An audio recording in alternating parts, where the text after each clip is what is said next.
हिंदी की बिंदी चैनल में आप सभी का स्वागत है।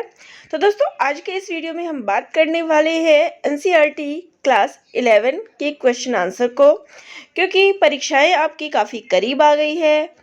स्पेशली बात करें कि पीजीटी हिंदी की, तो इसकी परीक्षा आपकी 17 फरवरी को होनी है। तो ऐसे में कुछ ऐसे प्रश्नों को हम करते हैं जो आपके लिए इस परीक्षा के लिए लाभकारी होगा। चलिए प्रश्नों को ही देख लेते हैं। सबसे पहले देखिए, यहाँ आपकी प्रेमचंद जी का जीवन परिचय है और इसमें मुख्य जो हो जाता है इनका जन्म वर्ष है। तो प्रेमचंद जी का जन्म जो है 31 जुलाई सन 1880 ईस्वी में वाराणसी जिले के लमही नामक ग्राम में हुआ था और इनका वास्तविक नाम क्या था? धनपत राय। और शुरू में जो है ये नवाब राय के नाम से लिखते थे। तो ये कुछ ऐसी महत्वपूर्ण चीज़ें हैं जो मैं आपको बता देती हूँ। अब इनकी रचनाएं जो है वो आप देख लीजिएगा, क्योंकि रचनाओं पे प्रश्न जरूर आता है। तो इनकी रचनाएं हो जाती है वरदान, सेवा सदन, प्रेमाश्रम, रंगभूमि, कायाकल्प, निर्मला, प्रतिज्ञा, गबन, कर्मभूमि, गोदान और मंगलसूत्र, जो कि अपूर्ण उपन्यास है। तो प्रश्न यहाँ पे ये भी आ जाता है कि कृषक जीवन पर आधारित उपन्यास कौन सा है? तो गोदान हो गया। और प्रेमचंद जी का अपूर्ण उपन्यास क्या है? तो मंगलसूत्र है। किसने पूरा किया? उनके पुत्र अमृत राय ने पूरा किया। इसके अलावा प्रेमचंद जी के उपन्यासों का क्रम हो गया।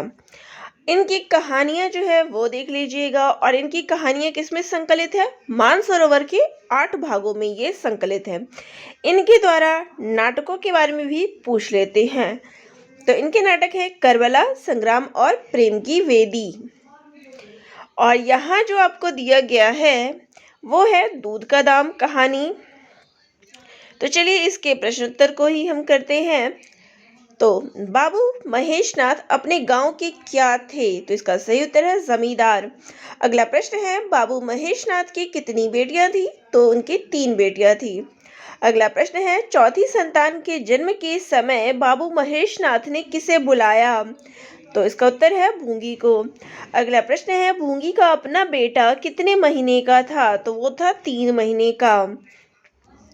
अगला प्रश्न है, भूंगी ने महेशनाथ के बेटे को कितने समय तक अपना दूध पिलाया?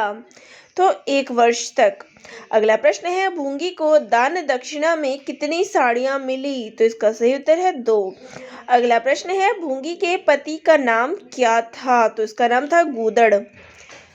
तो ये सारे प्रश्न जो है आपकी परीक्षा में पूछ सकते हैं। अगला है, गूदड़ किस बीमारी से मर गया? तो इसका सही उत्तर है प्लेग। अगला प्रश्न है, भूंगी किसके काटने से मर गई? तो इसका उत्तर है सांप। अगला प्रश्न है, जब भूंगी मरी तो उसका बेटा कितने वर्ष का था? तो वो 5 वर्ष का था। अगला प्रश्न है, भूंगी के बेटे का नाम क्या था? तो उसका नाम था मंगल। अगला प्रश्न है, मंगल की किसके साथ गहरी छंती थी? तो वो थी टॉमी। अगला प्रश्न है, सुरेश का रोना किसकी आवाज़ जैसा होता था? तो उसका रोना जो है रेल के इंजन जैसा होता था। ये इस प्रश्न के पाठ के प्रश्न थे। अब अगला जो आता है वो है मियां नसरुद्दीन, जिसकी लेखिका है कृष्णा सोबती जी। इनका जन्म जो है 18 जनवरी 1925 में हुआ था। और इनके उपन्यास है जिंदगी नामा, दिलो दानिश, ए लड़की और समय सरगम। इनकी कहानियां हैं मित्र मरजानी, डार से बिछड़ी, बादल के घेरे में और सूरजमुखी अंधेरे की। इनके द्वारा संस्मरण और शब्द चित्र हैं शब्दों के आलोक में और हम हशमत। अब बात करते हैं मियां नसरुद्दीन के प्रश्नोत्तरों की। मियां नसरुद्दीन किस कला में निपुण हैं? तो वो रोटी पकाने में निपुण हैं। मियां नसरुद्दीन किन के मसीहा थे? तो नाना बाइयों के। अगला प्रश्न है, लेखिका किस महल की तरफ से गुजरी थी? तो वो मटिया महल की तरफ से गुजरी थी। अगला प्रश्न है, मियां नसरुद्दीन की दुकान किस मोहल्ले में थी? तो वो गढ़ैया मोहल्ले में थी। अगला प्रश्न है, मियां नसरुद्दीन किस पर बैठे हुए थे? तो वो चारपाई पर बैठे हुए थे। अगला प्रश्न है, मियां नसरुद्दीन ने किस हजारी के अंदाज से सिर हिलाया? तो वो पंच के। अगला प्रश्न है, मियां नसरुद्दीन के पिता का नाम क्या था? तो उनका नाम था मियां बरकत। अगला प्रश्न है, मियां नसरुद्दीन पाठ की लेखिका है? तो वो है कृष्णा सोबती। अगला प्रश्न है, अखबार बनाने वाले और पढ़ने वाले को मियां नसरुद्दीन क्या समझते हैं? तो वो उनको निठल्ला समझते हैं। अगला प्रश्न है, मियां नसरुद्दीन के दादा का नाम क्या था? तो उनका नाम था कल्लन। अगला प्रश्न है, मियां नसरुद्दीन ने खोजियों की खुराफात किसे कहा है? तो वो कहा है अखबार नवीस को। अगला प्रश्न है, मियां नसरुद्दीन के अनुसार रोटी जनाब पकती है तो किस चीज से पकती है? आंच से। अगला प्रश्न है, मियां नसरुद्दीन कितने वर्षों के हो चुके थे? तो वो 70 वर्ष के हो चुके हैं। मियां नसरुद्दीन के पिता की मृत्यु किस उम्र में हुई थी? तो वो थी 80। अगला प्रश्न है, मियां नसरुद्दीन ने भट्टी सुलगाने के लिए किसे कहा? तो वो कहा था बब्बन को। अगला प्रश्न है, मियां नसरुद्दीन कारीगरों को आटे की प्रति मन कितने रुपए मजदूरी देते थे? तो वो है 4। अगला प्रश्न है, मियां ने रुखाई से जैसे क्या काट दी? तो उन्होंने क्या काट दी? फांक। अगला प्रश्न है, तुन की रोटी किससे भी ज़्यादा महीन होती है? तो वो पापड़ से ज़्यादा महीन होती है। निकाली कहाँ से और निगली तथा हजम, ये बात तंदूर से कहा गया है। निकाली कहाँ से? तंदूर से। अगला प्रश्न है, मियां नसरुद्दीन कितनी प्रकार की रोटियां बनाने में मशहूर है? तो वो 56 प्रकार की रोटियां बनाने में मशहूर है। अगला प्रश्न है, मियां नसरुद्दीन का चेहरा किसकी मार से पका था? तो मौसम की मार से।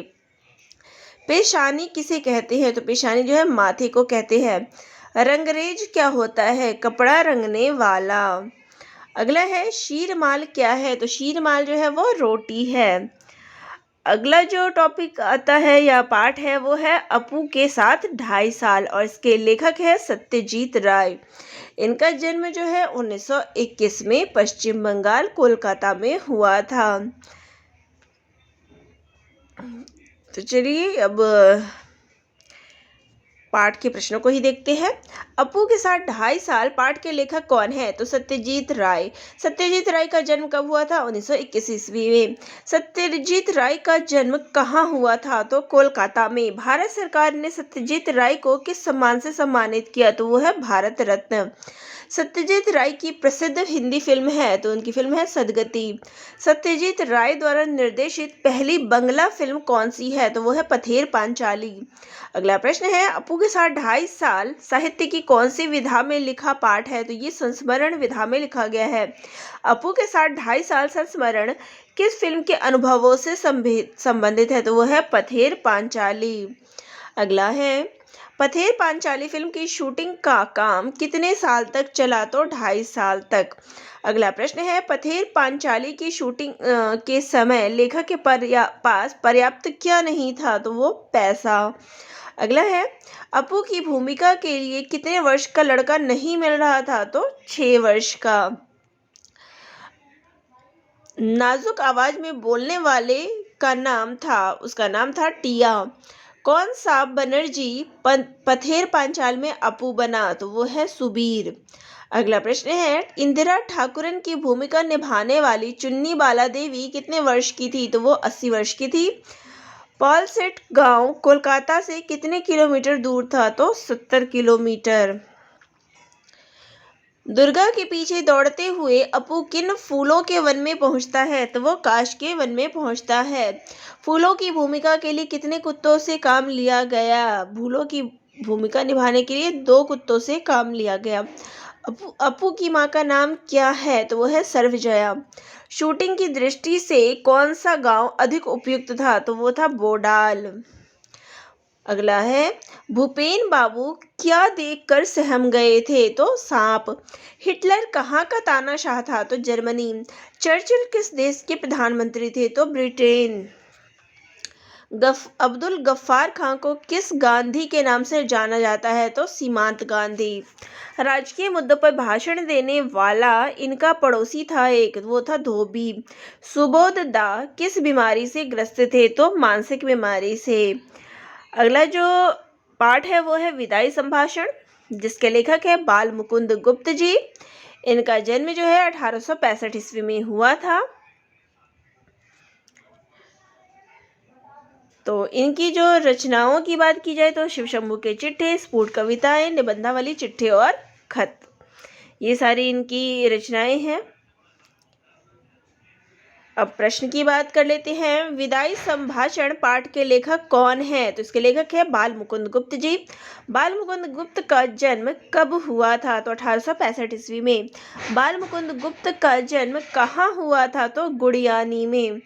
अगला प्रश्न है, बाल मुकुंद गुप्त राष्ट्रीय जागरण नव जागरण के सक्रिय क्या थे? तो ये पत्रकार थे।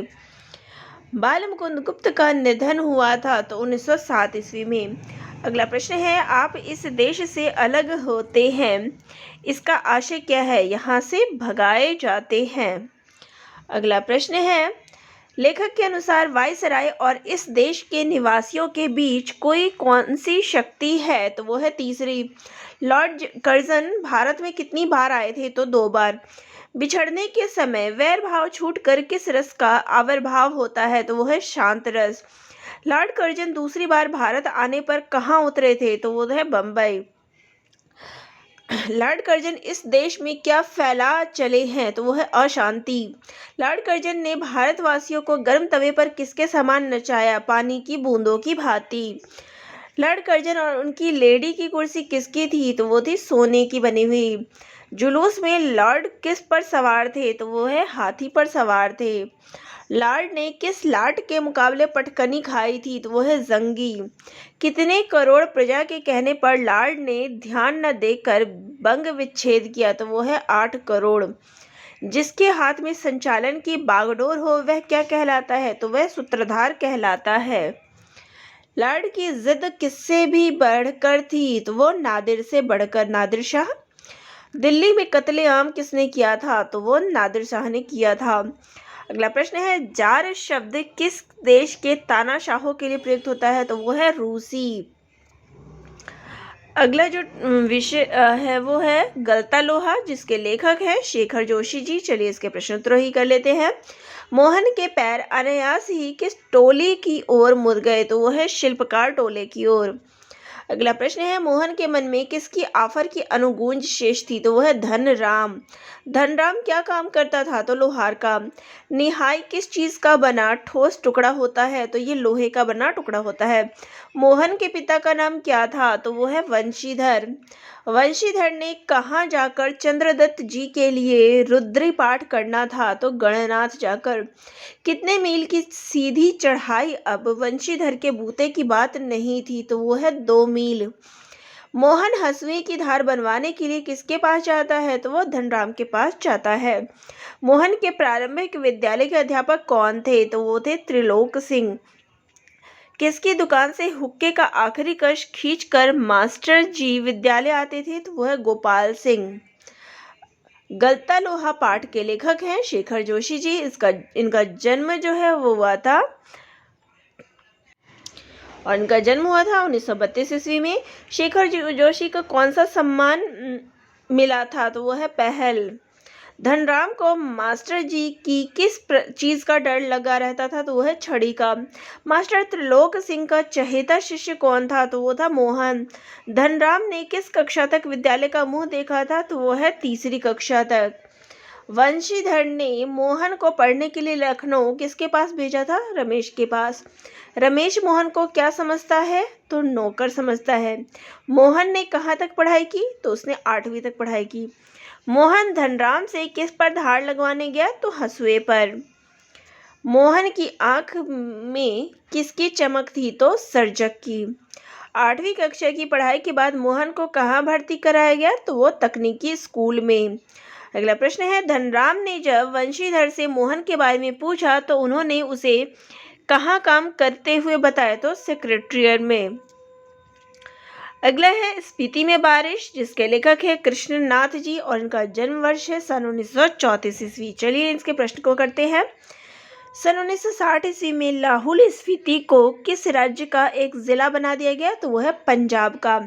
लाहौल स्पीति को हिमाचल प्रदेश का जिला कब बनाया गया? 1966 में। देखिए 1960 में पंजाब और 1966 में हिमाचल प्रदेश। लाहौल स्पीति के चारों ओर पहाड़ों की ऊंचाई है 18,000 फीट। स्पीति नदी किस नदी में मिल जाती है? तो वह है सतलुज में। यह क्षेत्र वर्ष में कितने महीने मुख्य भूमि से कटा रहता है? तो वह 8-9 महीने। लाहुल में कितने ऋतुएं होती है? तो वह 2। स्पीति में वर्षा कब होती है? तो कभी कभी। स्पीति में कौन सा फल उगता है? तो इनमें से कोई भी नहीं। स्पीति में साल में कितनी फसलें होती हैं? तो 1 फसल। कालिदास की वर्षा की शोभा कहाँ है? तो वो है विंध्याचल में। अगला है, स्पीति में वारिश नामक पाठ के रचयिता है? तो वो है कृष्णनाथ। स्पीति में बारिश नामक पाठ किस विधा से संबंधित है? तो ये एक यात्रा वृत्तांत है। स्पीति किस राज्य की एक तहसील है? तो ये हिमाचल की है। अन्य दूरवर्ती क्षेत्रों में लाहुल स्पीति का संबंध किस माध्यम से है? तो वो है वायरलेस सेट। वसंत ऋतु में भी कितने मील तक लाहुल स्पीति में जाना कठिन है? तो वो है 170 मील तक। अगला है, किसके आक्रमण से भयभीत लोग स्पीति छोड़कर भाग गए थे? तो वो है जोरावर सिंह। अगला प्रश्न है, स्पीति की जनसंख्या प्रति वर्ग मील कितने से भी कम है? तो वो है 4। लाहौल स्पीति अंग्रेजों को किसके जरिए मिला था? तो राजा गुलाब सिंह के।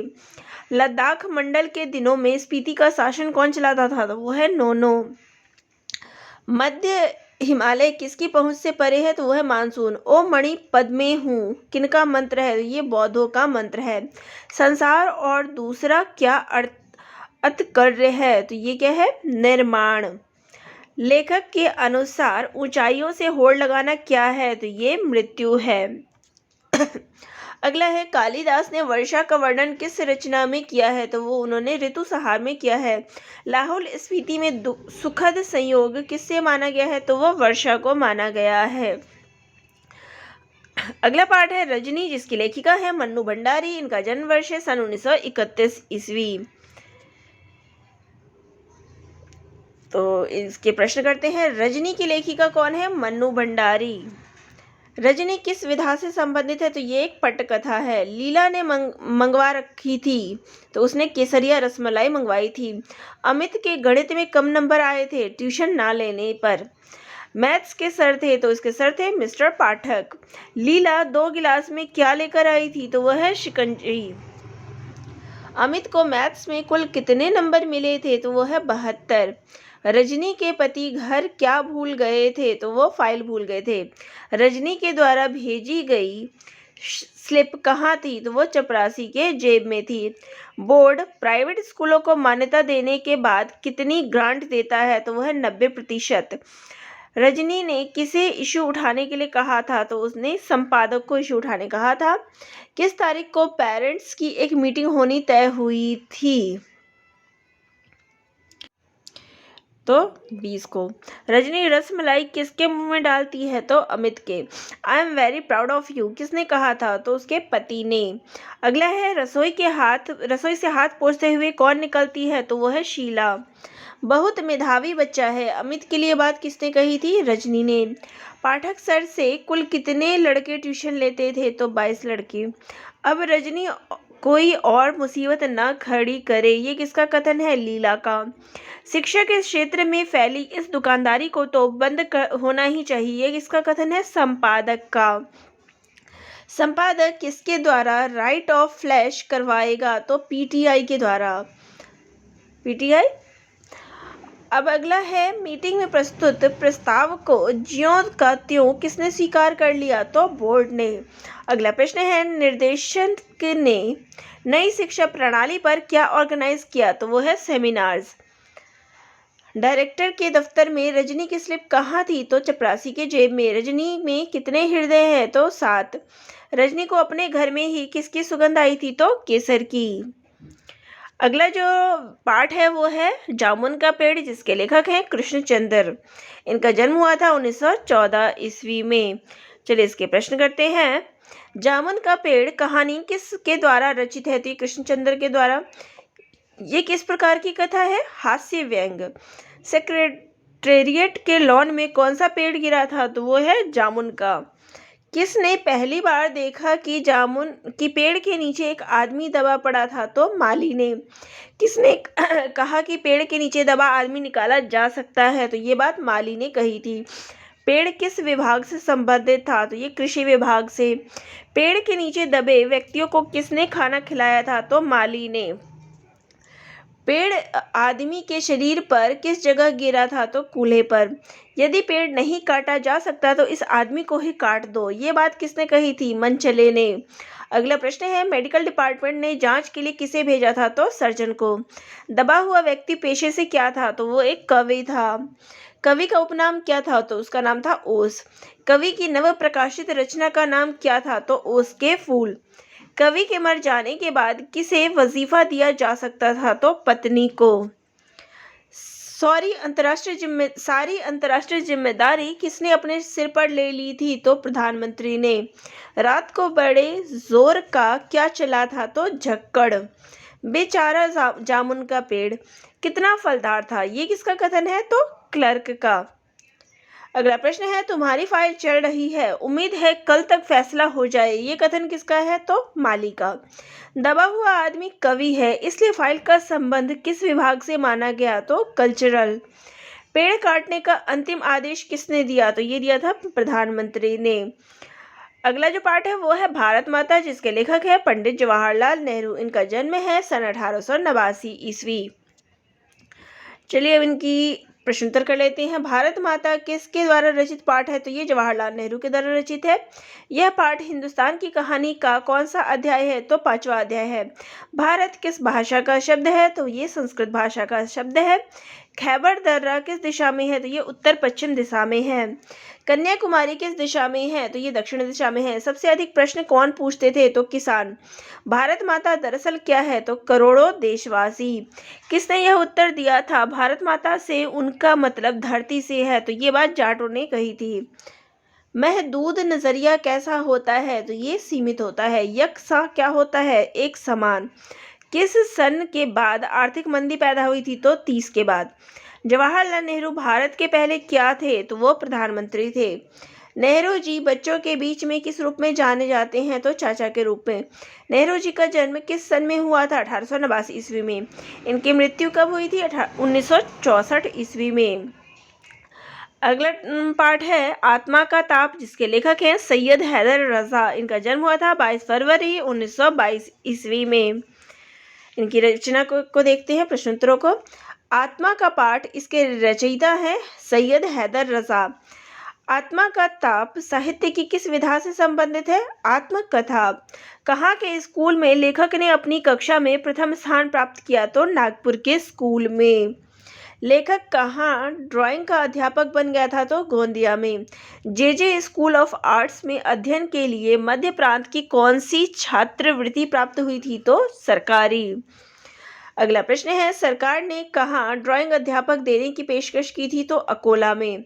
लेखक ने कहाँ रहने का निश्चय किया था? तो मुंबई में। लेखक को रहने का स्थान किस ड्राइवर ने दिया था? तो टैक्सी ड्राइवर ने। टैक्सी ड्राइवर का नाम क्या था? तो राल्फ। सन 1948 में बॉम्बे आर्ट सोसाइटी का कौन सा पदक मिला था? तो स्वर्ण पदक।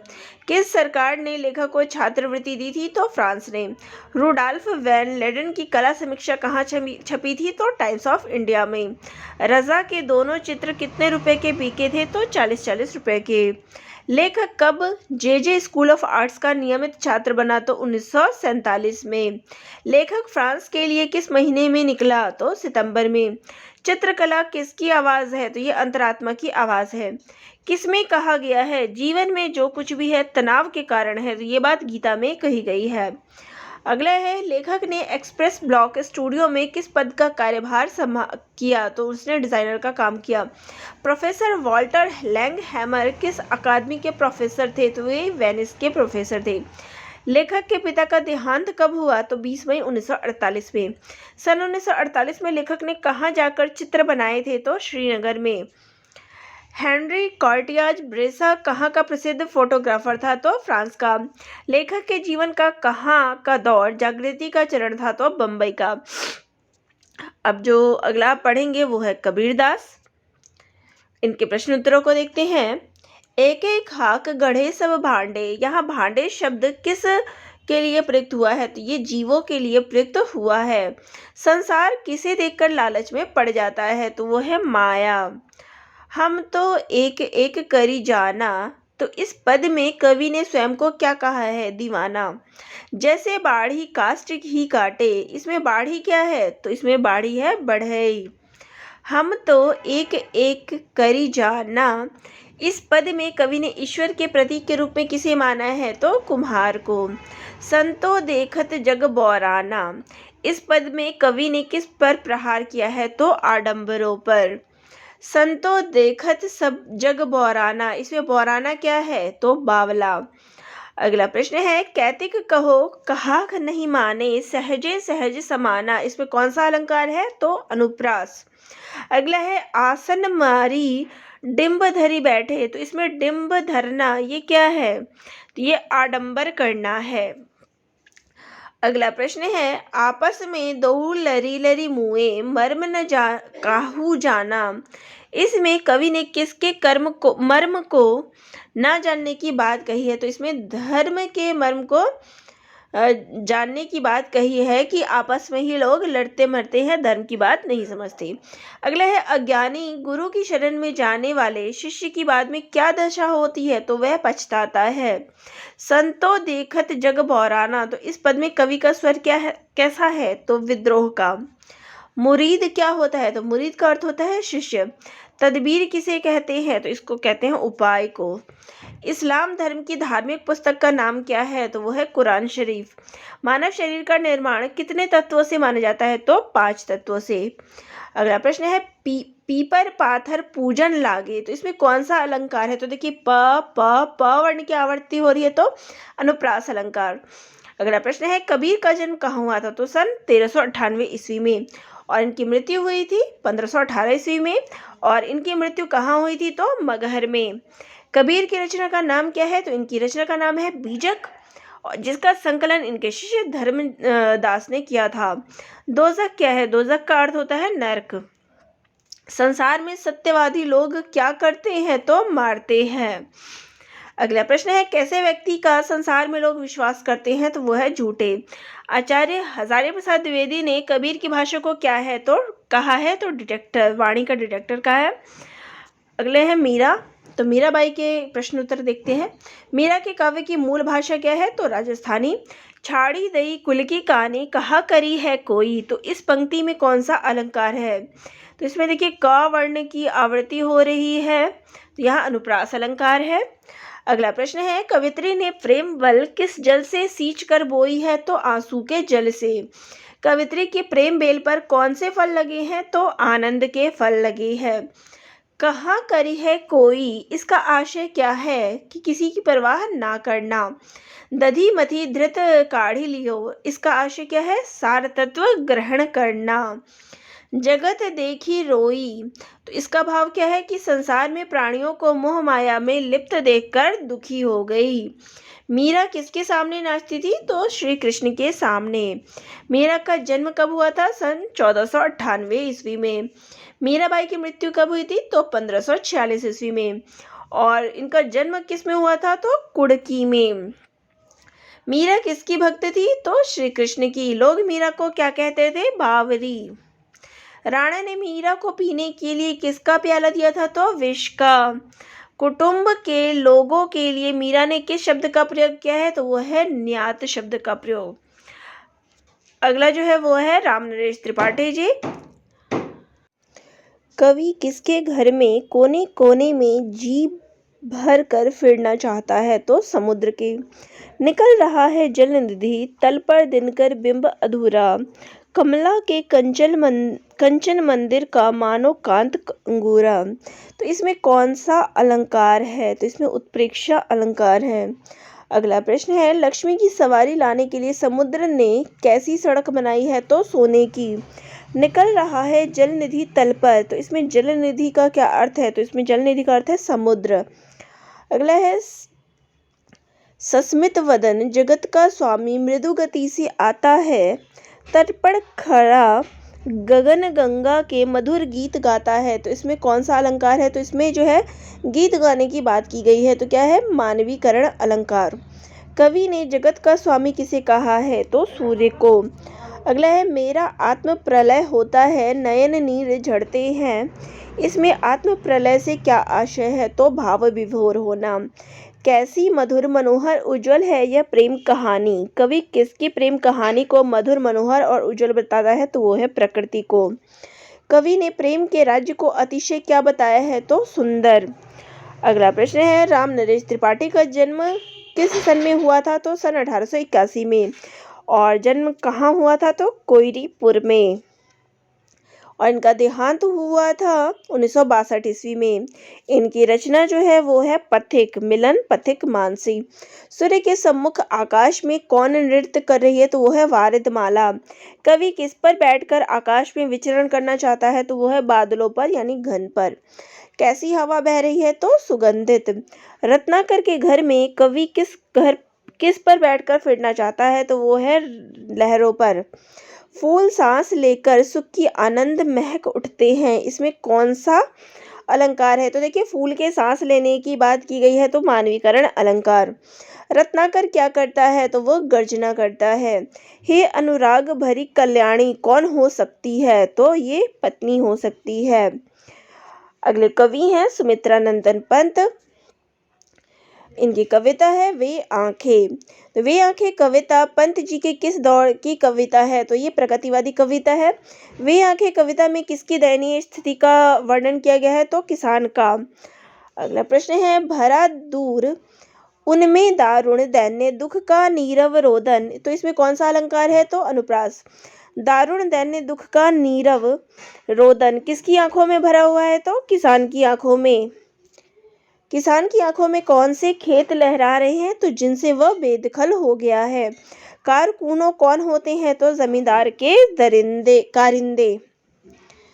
कुर्क हुई बरगों की जोड़ी, इसमें बरगो क्या है? तो बरगो का अर्थ है बैल। कवि ने उजरी के नाम से किसे संबोधित किया है? तो गाय को। किसान की पत्नी की मृत्यु कैसे हो गई थी? तो बिना दवाई के। अगला प्रश्न है, सुमित्रा नंदन पंत जी का जन्म वर्ष क्या है? तो हुआ था 1900 ईस्वी में। और इनका देहांत हुआ था 1977 ईस्वी में। और सुमित्रा नंदन पंत के बचपन का नाम क्या था? तो गुसाईदत्त। भारत सरकार ने सुमित्रा नंदन पंत को किस पुरस्कार से सम्मानित किया? तो पद्म भूषण। किसान की आंखें अंधकार की किस जैसी है? तो गुफा जैसी। कारकूनों की लाठी से किसान का कौन मारा गया था? तो उसका पुत्र मारा गया था। किसान का घर बार किसने बिका दिया? तो महाजन ने। बिना देख रेख के किसकी मृत्यु हो गई? तो बिटिया की। पैरों की जूती किसे कहा गया है? तो जोरू को। किसकी सुध करने से किसान की छाती फटती है? तो पुत्र की। पतूहों को किसने पकड़ मंगवाया था? तो कोतवाल ने। अगले कवि हैं भवानी प्रसाद मिश्र। इनकी कविता है घर की याद। तो घर की याद कविता किस कवि की रचना है? तो भवानी प्रसाद मिश्र। कवि ने घर की याद कविता कहाँ लिखी थी? तो कारावास में यानी जेल में। कवि को किस ऋतु में घर की याद आती है? तो वर्षा ऋतु में। कवि ने घर को किससे भरा पूरा बताया है? तो खुशियों से। कवि के घर में उसके कितने भाई हैं? तो 4। कवि की कितनी बहनें हैं? तो 4। कवि ने के पिता को एक क्षण भी क्या नहीं व्यापा है? व्यापा यानी कि बुढ़ापा। कवि के पिता के बोलने से किसकी गर्जना सुनाई देती है? तो बादल के। कवि के पिता कितने दंड करते हैं? तो 260। कवि के पिता किसका नाम लेकर रो पड़े होंगे? तो 5वें का। कवि के पिता अपने किस पुत्र को सोने पर सुहागा कहते हैं? तो 5वें पुत्र को। जेल में कवि क्या करने में व्यस्त रहता है? तो काटने में। जेल में कवि का वजन कितने सेर है? तो 70। जेल में कवि किससे भागता है? तो आदमियों से। भवानी प्रसाद मिश्र का जन्म वर्ष क्या है? 1913 ईस्वी। और मृत्यु वर्ष है 1985 ईस्वी। और इनको जो उपाधि प्राप्त हुई थी वो है पद्मश्री। भवानी प्रसाद मिश्र की रचना नहीं है, तो वो है उर्वशी। उर्वशी जो है दिनकर जी की रचना है। कवि ने भाई को क्या कहा है? तो वो है भुजा।